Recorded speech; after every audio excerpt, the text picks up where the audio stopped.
So, I just got back from seeing Plan 9 from Outer Space at Belcourt. This is not the first time I've ever seen Plan 9, but it's been like 7 years, and it was back during high school.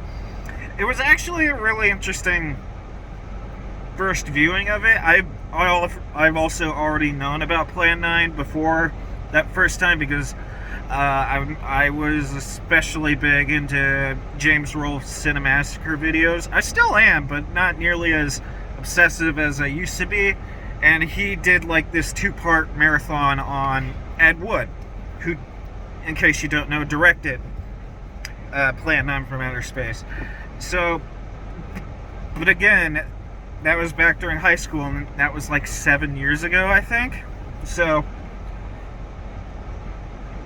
basically know what happens in that movie, but there's a lot of specifics that slipped out of my mind over the years. I guess to give a little bit of a rundown for any of you guys who don't know, Ed Wood is considered, for a long time, was considered the single worst director in Hollywood history. Of course, that's definitely changed, and even then, even bad directors like Tommy Wiseau are. I mean, the landscape of what's considered bad now. I mean, there are obviously bad movies like The Room, Birdemic, Sharknado, although Sharknado doesn't really count since it was supposed to be a joke. But then you get movies that really made people angry, like Suicide Squad. Suicide Squad's not a good movie, but it's much more professionally made. Again, another one, Last Jedi. Again, a much more professionally made movie, but people were pissed off at that movie. So there's kind of become two different bads in terms of movie viewing experiences.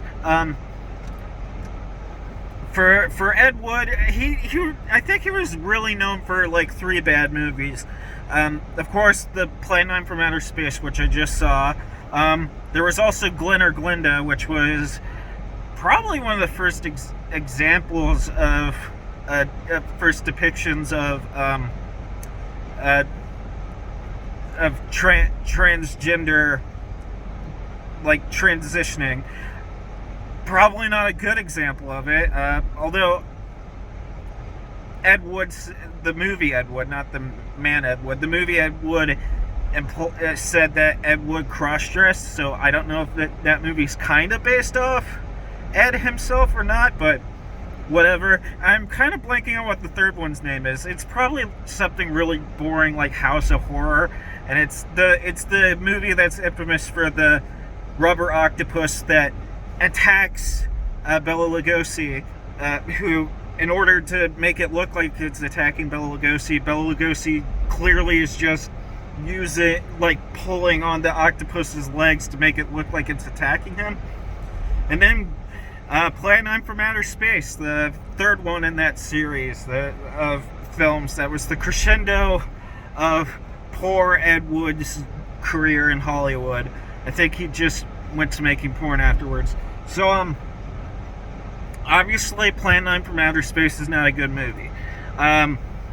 Very serious failure in editing, probably the biggest problem, the most noticeable problem with it. Of course, the cheesy special effects with UFOs, of course those are bad, but that's also a movie from the 50s/60s, an era where, sure, there were good flying saucer movies at that time, but there also were even big budget Universal movies had bad looking special effects during that time, and Ed Wood definitely did not have the budget of those movies.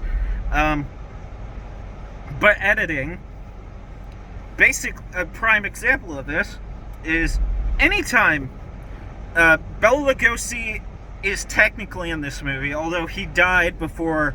And in case you don't know, Bela Lugosi was the first big actor to play Dracula in a major way. Unfortunately, his career kind of went down the drain, and he got reduced to being in crap like this. Lugosi's life was just kind of sad, and even when you're watching, like, this old stock footage of him, you can see, like, the man is so trying his best. He never says a word in this movie, but you see him, there's a scene where his wife supposedly died, and he clears everyone else in this movie. He's crying. He's looking up to the sky, to heaven. It's like it's clear he's still trying to be the class act he is, and it's just like, oh, Bela, I'm sorry. But yeah, the prime examples of bad editing. You would see footage of Bela Lugosi walking through a real graveyard during the day, and then the next cut, it will be a guy pretending to be Bela Lugosi by covering his face like this on a fake set at night. Like immediately. It will just snap like that. And even worse, there'll be times where it snaps from real Lugosi to fake Lugosi, then back to footage of real Lugosi, and then back to footage of fake Lugosi. And then, what you might be wondering, why is that? There are a lot of problems with Ed Wood's style of filmmaking, in case you're not aware of it. Ed Wood was infamous for, I'm sorry that there's a lot of this empty space here. Ed Wood was very infamous for being a one-take guy. You do a scene one time, and he immediately move on to the next one. In a way, it's admirable how much confidence he had in himself, but it's clear, and also it's hard to blame the guy because film was expensive, and especially since he was doing very not high profile films, it's hard to blame him for just doing one take. But my God, it's clear how bad of an idea to just only do one take is. Some shots, like in an airplane, like in an airplane set, when a light passes by, you can see the shadow of the boom mic overhead. Sometimes, much harder to notice, but it is noticeable. Scenes during the fake graveyard, if someone bumps into one of the headstones, mainly the crosses that are made out of like cheap wood, they will actually tip over. And sometimes when you cut back to it, you'll just see like maybe two in the background just laying on the floor flat. The worst example is when you see one of the characters actively reading the script of the movie. And I'm not just talking about like because of the way film used to be edited with the reels, and you would have to slice it at a very particular moment and then stick it back together. It's not like, oh, we accidentally left in like one frame of like the script at like the tiny corner of the screen. No, this is an actor, when reciting scientific jargon, actively holds up the script. It's folded, so that way, not only can you tell he's holding a piece of paper, but you can actually see the next page on the back side of the page of the stack of papers he's holding. So you know for a fact he is reading the script, because he cannot have remembered that line in one take.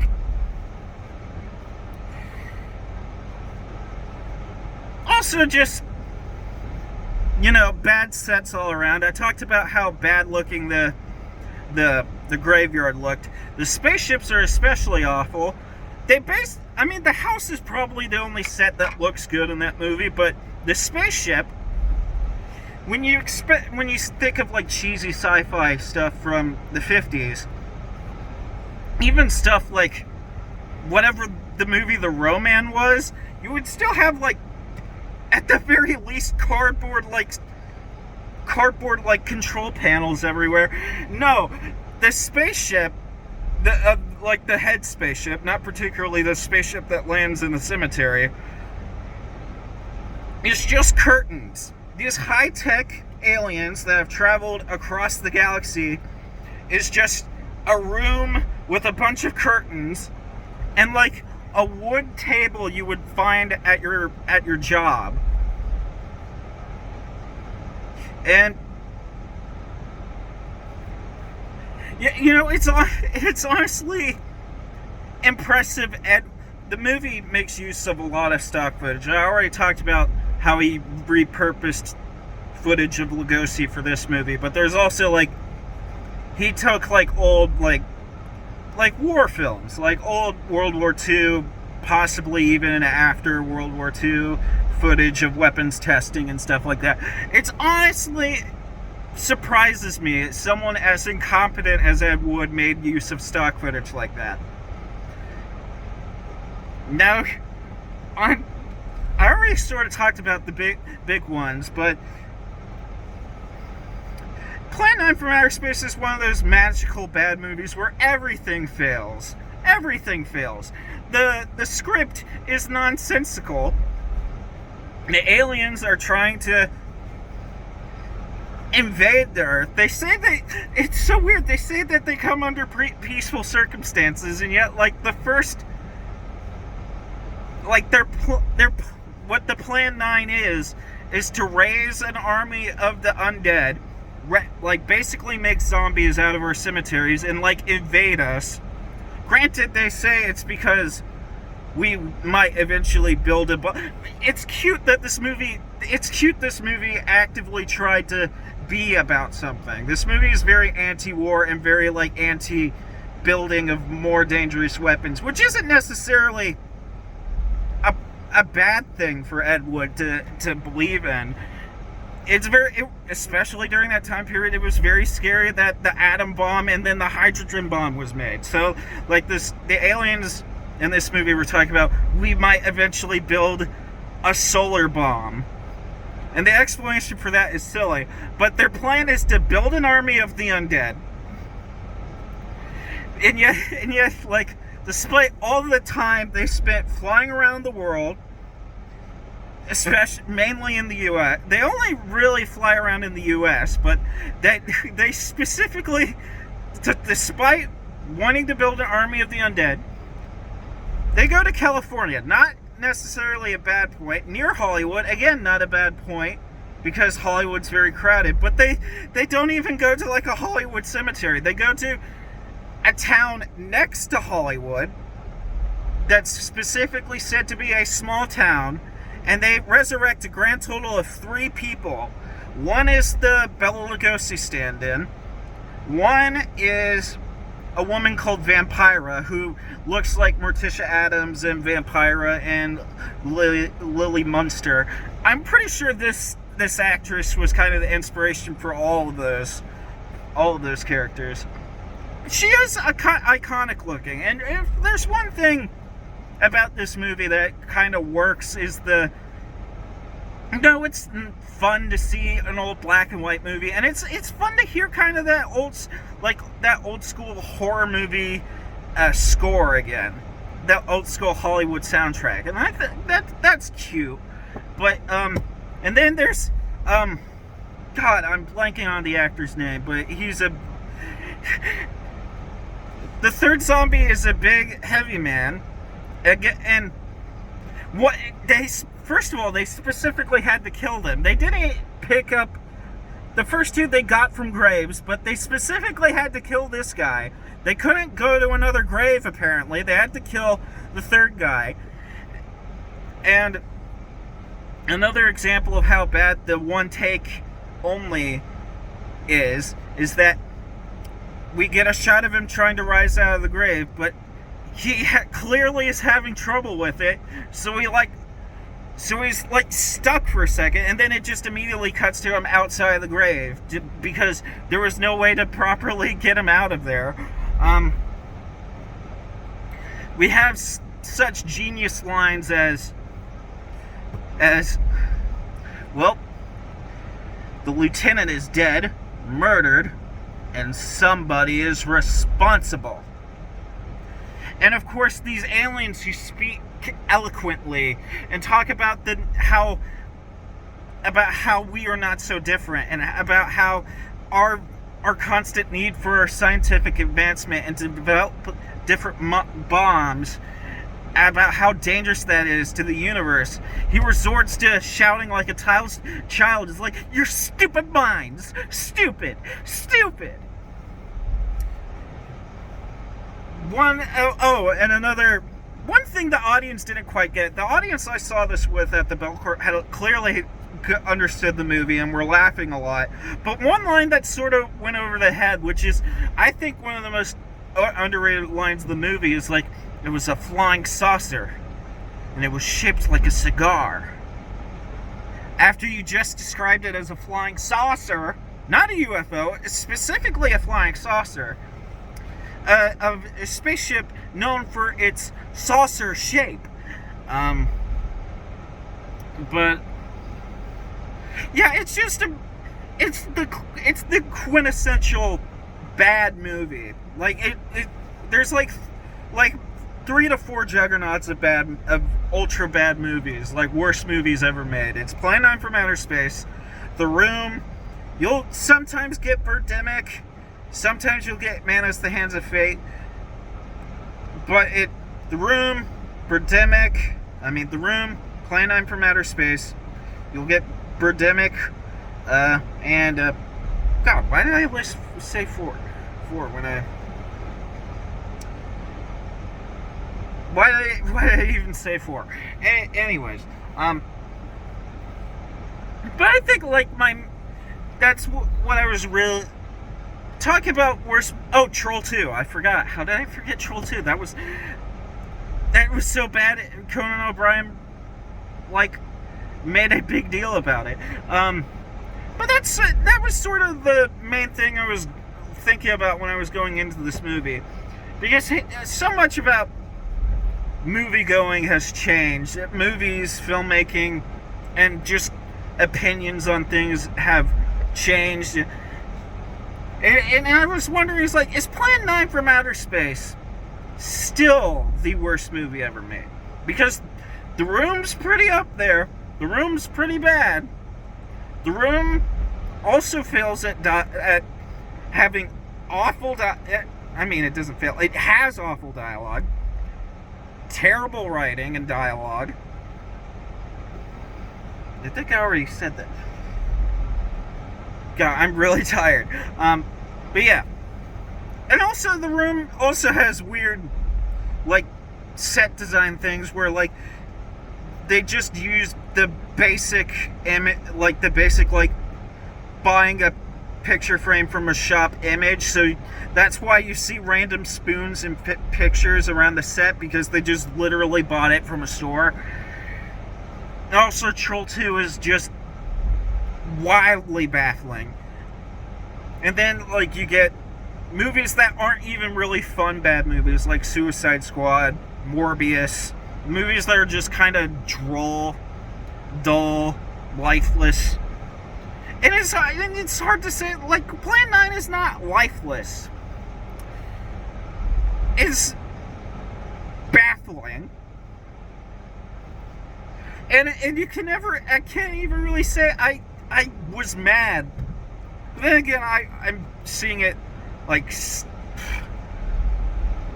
60, 70 years after that movie was originally released. And,